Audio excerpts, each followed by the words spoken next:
Electric flux का मतलब क्या है कि फील्ड लाइन जो हमारी पास होती है किसी सरफेस से, तो वो कॉन्स्टिट्यूट करता है इलेक्ट्रिक फ्लक्स, मतलब फ्लक्स के इफ़ेक्ट को ले पाता है। ठीक है, ये बहुत सारी इलेक्ट्रिक फील्ड लाइंस है। अगर हम यहाँ पे रख देते हैं एक सरफेस, तो इस पर्टिकुलर सरफेस से ये 3 electric field lines pass out हो रही है, तो इसे डिनोट किया जाता है D psi is equals to E dot D S if we integrate a small part, so we can calculate the whole over.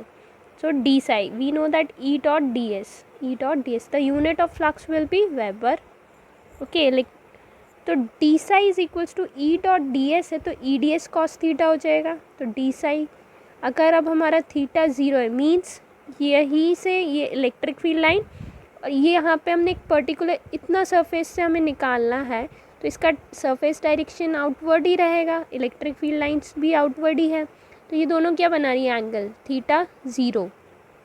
ठीक है, तो डी थीटा क्या हो गया हमारा 0 degree, so D psi is equals to E D S. तो psi is equals to E dot D S, E को हमने बाहर लिखा, डी एस किया, सरफेस की बात करें मीन्स एरिया आ जाएगा। तो इलेक्ट्रिक फ्लक्स डेंसिटी क्या होती है, अब ये इसको डिनोट करते हैं डी से, so D is equals to epsilon into E, where epsilon is known as the permittivity of medium. Epsilon क्या हो जाएगा, epsilon naught into epsilon R, इसकी यूनिट क्या होगी, coulomb per metre square. Okay, so now the electric potential होता क्या है, force is equals to charge into electric field, means the electric field intensity due to a charge distribution from the Coulomb's law or when the charge distribution is symmetric।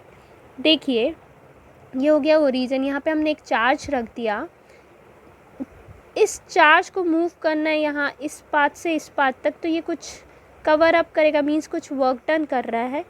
तो वो work done क्या होगा हमारा, तो work done क्या रहेगा देखिए, मान लीजिए हम मूव कर रहे हैं इस पॉइंट से ए पॉइंट से बी पॉइंट तक, ठीक है, तो इलेक्ट्रिक फील्ड क्या होगी, इलेक्ट्रिक फील्ड तो इस डायरेक्शन पे जा ही रही है, तो वो चीज़ हम कैलकुलेट कर सकते हैं।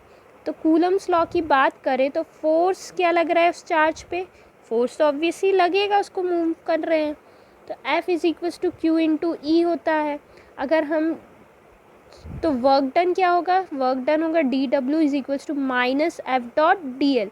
माइनस साइन क्या शो कर रहा है, ये इंडिकेट कर रहा है कि work is done by an external agent. जो वर्क डन हो रहा है यहाँ से यहाँ तक लाने में, अब फोर्स भी लग रहा है, तो कुछ तो काम हो रहा है, कुछ काम हो रहा है, तो वो क्या हो रहा है, एक्सटर्नल एजेंट्स के द्वारा हो रहा है। ठीक है, तो पोटेंशियल डिफरेंस क्या हो जाएगा, पोटेंशियल डिफरेंस को डिफाइन किया जाता है work done per unit charge, so W upon Q. So V A B is equals to, ये किस पाथ से किस पास, ए से बी पे जा रहा है, तो minus E dot D L. तो ई हमें पता है क्या होता है, Q upon 4 pi epsilon naught R square unit vector of A R. तो ए से बी पे जा रहे हैं, तो Q upon 4 pi epsilon naught R square unit vector of A R D R A R क्यों ले रहे हैं, देखिए ये जो डायग्राम है हमारा, अगर हम इतनी बात करते हैं तो डी एल क्या हो जाएगा हमारा, डी आर हो जाएगा, क्योंकि यहाँ पे आर हमारा पोजीशन वेक्टर भी हो रहा है आर, तो डी आर ए आर लिख सकते हैं हम इसे। तो D L is equals to क्या हो गया, D R A R minus A to B Q upon 4 pi epsilon naught R square, A R dot A R क्या हो गया 1 होता है, तो डी आर बचेगा, इसे इंटीग्रेट कर देंगे आप, बाकी सबको बाहर लिख लेंगे, तो minus Q upon 4 pi epsilon naught as a constant behave कर रहे हैं, तो बाहर हो गया, डी आर के रिस्पेक्ट पे कर रहे हैं, तो आर टू दी पावर -2 है, इसका इंटीग्रेशन क्या बचेगा, -1 upon R. Limits are A to B, so minus minus will become plus, Q upon 4 pi epsilon naught 1 upon R B minus 1 upon R, तो क्या होगा, V A B is equals to Q upon 4 pi epsilon naught R B minus Q upon 4 pi epsilon naught R A. तो ये हमें पता है V होता है, तो V B minus V A लिख सकते हैं। अगर हम अपने चार्ज को इन्फिनिटी से, we bring a charge from infinity to any distance R from the point charge से, तो आर ए क्या हो गया हमारा इन्फिनिटी, आर बी क्या हो जाएगा आर, तो बस यहाँ पे सब्सटीट्यूट करना है आपको। आर बी आपका क्या हो गया, आर हो गया, आर ए क्या हो गया, इन्फिनिटी है। तो ऑब्वियसली क्या बचेगा, Q upon 4πε0 r, which shows that it is a absolute potential due to the point charge. ठीक है, we will study a Gauss law. Gauss law क्या कहता है, it states that the total electric flux passing through any closed surface is equals to the charge enclosed by that closed surface divided by epsilon naught। मान लीजिए क्या होता है, Gauss law क्या बोल रहा है कि कितना इलेक्ट्रिक, मतलब ये कोई सरफेस है, यहाँ पे चार्जेस डिस्ट्रीब्यूट किए गए हैं। ठीक है, मान लीजिए ये आपका सरफेस हो गया, यहाँ Q1 Q2 Q3। ठीक है, तो यहाँ पे कितना इलेक्ट्रिक फ्लक्स पास आउट हो रहा है, कितना टोटल इस क्लोज्ड सरफेस है, वो इक्वल रहता है जो चार्ज इनक्लोज, जितने भी चार्जेस यहाँ पे सब्सटीट्यूट किए गए हैं divided by the epsilon naught. ठीक है, so the surface integral of the close surface psi equals to E dot D S लिखते हैं, is equals to charge enclose by epsilon naught. तो अगर हम एप्सिलॉन को यहाँ ले जाएंगे तो epsilon naught E dot D S is equals to charge enclose हो गया। अब हमें पता है कि एप्सिलॉन नॉट इंटू ई क्या होता है, हमारा डी होता है, तो हम इसको D dot D S is equals to charge enclose लिख सकते हैं। तो अगर अब चार्ज क्यू डिस्ट्रीब्यूटेड है तो the volume we which contain surface D S, मान लीजिए ये पूरा एक सरफेस लिया हमने, यहाँ पे बहुत सारे चार्जेस हैं, तो इस पूरे सरफेस एरिया वॉल्यूम निकालना है, तो वो क्या हो जाएगा, चार्ज हमारा रो वी डी वी हो जाएगा वॉल्यूम इंटीग्रल के अकॉर्डिंग, वॉल्यूम चार्ज डिस्ट्रीब्यूशन के अकॉर्डिंग।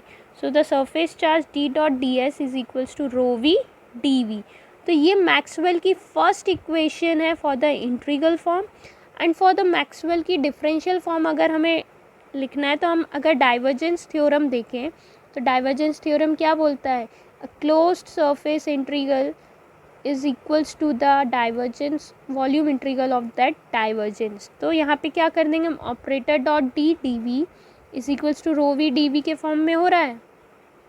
ठीक है, तो ऑपरेटर डॉट डी इज, ये इंटीग्रेशन कैंसिल हो जाएगा, तो क्या हो गया, operator dot D is equals to rho V. तो मैक्सवेल की first equation in a differential form. Now application of Gauss law की बात करें तो एप्लीकेशन में फर्स्ट एप्लीकेशन है electric field intensity due to the point charge. एक point charge के according electric field intensity Gauss law में कैसे डिफाइन, गॉसियन सब। मान लीजिए देखिए, अगर हम पॉइंट चार्ज को किस पे रख सकते हैं, अगर हम क्यूब में रखेंगे तो हर एक सरफेस पे इसका डिफरेंट सरफेस डायरेक्शन होगा और इलेक्ट्रिक फील्ड होगी। अगर हम इसको स्फीयर पे रखते हैं तो इसका टॉप और बॉटम सेम रहेगा, वहीं से हम कैलकुलेट कर सकते हैं इसे। ठीक है, तो वहाँ पे इलेक्ट्रिक फील्ड सेम रहेगी, तो ये आउटवर्ड पे ही जाएगी, इसका सरफेस भी आउटवर्ड पे ही जाएगा। तो हमें पता है ई इज इक्वल्स टू क्या होता है, 1/4πε0 Q/r² unit vector of air. तो यही चीज़ हमें गॉस लॉ के अकॉर्डिंग कैलकुलेट करनी। गॉस लॉ क्या कहता है, E dot D S is equals to charge enclosed upon epsilon naught. तो E D S cos theta लिख सकते हैं, ई डॉट डी एस को E D S cos theta is equals to charge enclosed upon epsilon naught. तो यहाँ पे ई और D S same direction में, तो थीटा क्या हो जाएगा हमारा 0, तो कॉस 0 मीन्स 1 होता है। तो E dot D S is equals to Q upon epsilon naught. तो ई को हम बाहर लिख देंगे तो क्या बचेगा, क्लोज सरफेस डी एस। तो डी एस क्या है, हम किसकी बात कर रहे हैं, स्फीयर की बात कर रहे हैं, तो स्फीयर का फॉर्मूला क्या हो जाएगा सरफेस के लिए, 4πr² is equals to Q upon epsilon naught. तो इलेक्ट्रिक फील्ड क्या हो जाएगी, इसे यहाँ लिख देंगे, E is equals to Q upon 4πε0 r²। तो E की वैल्यू क्या हो गई, हमें पता है यूनिट वेक्टर के फॉर्म में लिखना है, तो Q upon 4πε0 r² unit vector of A R. Similarly अगर हम electric field intensity for the infinite line charge की बात करें, तो अगर हमें इनफाइनाइट की बात करनी है तो ये लाइन चार्ज हम किस में रख सकते हैं, सिलेंडर्स में रख सकते हैं। ठीक है, तो सिलेंडर्स के अकॉर्डिंग अगर हम पर चार्ज डिस्ट्रीब्यूशन कर रहे हैं तो इसके लिए टॉप सरफेस, बॉटम सरफेस और कर्व सरफेस होगा। ठीक है, तो इलेक्ट्रिक फील्ड क्या होगी, ये पूरा गॉसियन सरफेस हो गया। तो टॉप सरफेस और बॉटम सरफेस की बात करें हम, तो यहाँ पे अब जो हमारा फील्ड है, ठीक है, यहाँ हमने चार्ज रखा है, तो सरफेस के लिए तो ये मीन सरफेस की बात करेंगे तो अपवर्ड पे आउटवर्ड जाएगा और यहाँ पे electric field create means 90 degree बनाएगा। तो हम ई डॉट डी एस जो लिखते हैं कॉस थीटा, तो वहाँ पे 90 डिग्री होगा। सिमिलरली फॉर द बॉटम के लिए भी 90 होगा, तो दोनों के लिए 0 हो गए। मगर कर्व्ड सरफेस की बात करें means this, so it's making like an circle only, तो इसके लिए क्या होगा, इलेक्ट्रिक फील्ड भी इसी डायरेक्शन में जा रही है, सरफेस भी इसी डायरेक्शन पे जा रहा है, तो मीन्स थीटा क्या हो गया हमारा 0। तो E D S cos 0 means E1 EDS। Okay, तो सरफेस क्या होगा हमारा 2πRL हो जाएगा। सिलेंडर है, फॉर्मूला उसका क्या होता है, surface of a cylinder 2πRL। अब उसके इक्वल में क्या लिखते हैं, चार्ज इनक्लोज। अब चार्ज किस पे, सिलेंडर की बात करें तो उसमें क्या होगा, ρLdL होगा। तो रो इसको क्या लिख देंगे, E2πRL is equals to ρL into L upon epsilon naught. L से L कैंसिल, इलेक्ट्रिक फील्ड क्या कैलकुलेट हुई, ρL upon 2πR epsilon not.